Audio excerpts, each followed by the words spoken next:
नमस्कार दोस्तों, हमारे चैनल में फिर से आपका स्वागत है।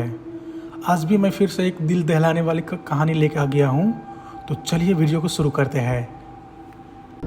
आधी रात का वक्त नीरज किसी डरावने ख्वाब की कैद में था। उसकी सांसें ऊपर नीचे हो रही थी और चेहरा खौफ से लाल पड़ा हुआ था। नामालूम उसकी बंद आंखों ने कौन सा भयानक ख्वाब देखा था। तभी अचानक एक लंबी सांस के साथ उसकी दोनों आंखें खुली। डर अब भी उसके चेहरे से पसीना बनकर टपक रहा था।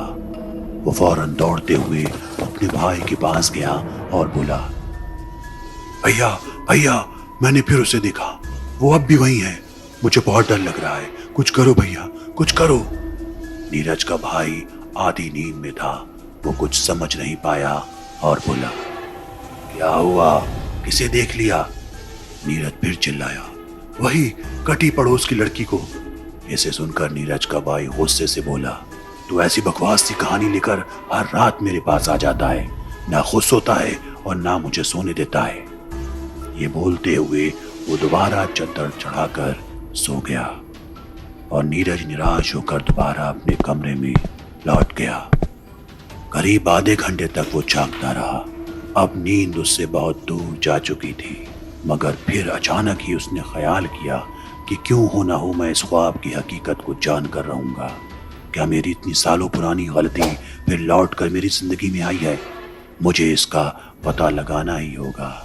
इसी ख्याल के साथ वो फौरन अपना फोन उठाकर घर से करीब 900 मीटर की दूरी पर मौजूद घने जंगल की तरफ निकल पड़ा। धीरे धीरे चलते हुए अभी 20 मिनट ही बीते होंगे कि उसे अचानक अजीबो गरीब चीखें सुनाई देने लगी। वो क्या था?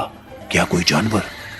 इसी ख्याल के साथ वो इधर उधर इसी आवाज को तलाशने लगा।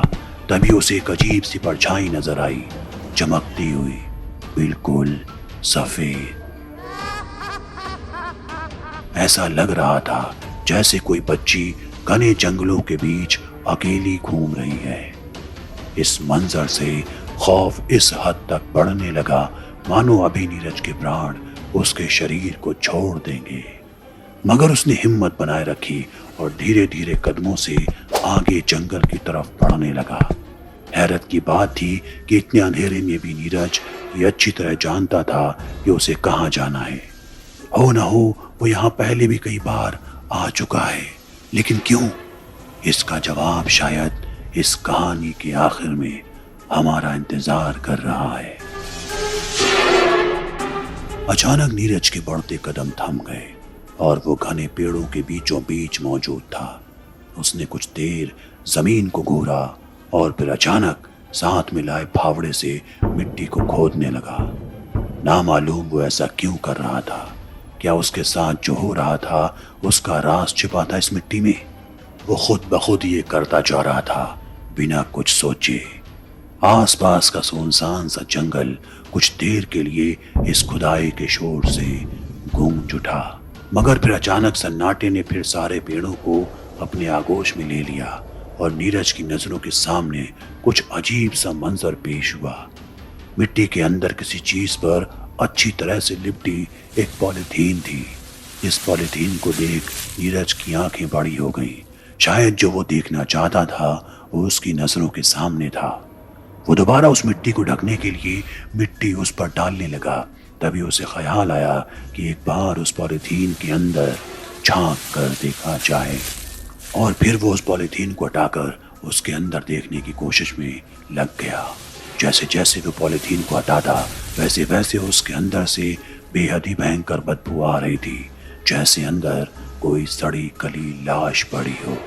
खैर कुछ ही देर में पॉलीथीन पूरी तरह से खुल गई थी और अंदर से निकली पेड़ की कटी हुई टहनी। ये देख नीरज हैरत में पड़ गया और मन ही मन बड़बड़ाने लगा। ये क्या हो सकता है?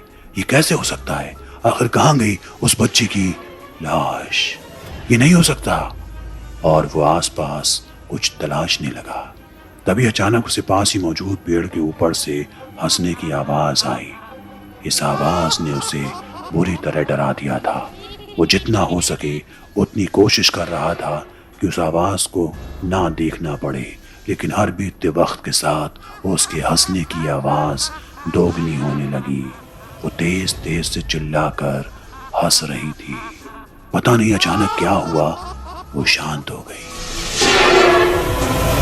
जब नीरज ने सन्नाटे को महसूस किया तो उसने हिम्मत करके गर्दन पेड़ की तरफ उठाई तो अचानक पेड़ पर उल्टा लटका एक कम उम्र बच्ची का सिर कटा शव उस पर कूद पड़ा। वो खुद को उसका शिकार होने से संभाल पाता इससे पहले वो उसके सीने पर चढ़ गई।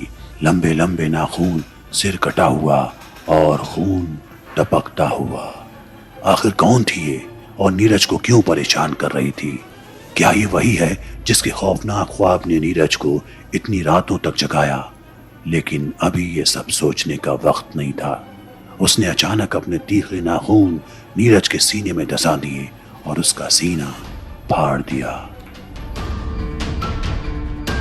अब बारी थी असली बदले की। उस सिर कटी बच्चे के मृत शरीर ने अपने बड़े नुकीले दांत नीरज की गर्दन में धंसाए और उसके सिर को धड़ से अलग कर दिया। नीरज के शरीर के हर एक हिस्से को उस बच्ची ने तार तार किया। खौफ का ये मंजर पूरी रात चला क्योंकि अगली रात नीरज का शव पुलिस ने बरामद किया। लाश देखने लायक नहीं थी, लेकिन हैरत की बात तो ये थी कि घटना स्थल पर एक नहीं बल्कि 2 लाशें थी।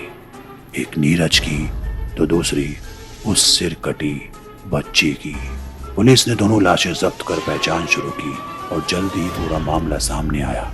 नीरज का भाई पुलिस के सामने आया और पूरा वाकया तफसील से पुलिस को सुनाया। उसने बताया कि आज से करीब 8 साल पहले जब नीरज 12वीं की परीक्षा के बाद अक्सर इधर उधर घूमा करता था, एक रात अचानक उसे गांव की कम उम्र बच्ची दिखी जिसकी उम्र उस वक्त करीब 10 साल रही होगी। नीरज उसे देख अपनी दरिंदगी के ख्यालों में खो गया और उसके मन में हैवानियत ने पनाह ले ली।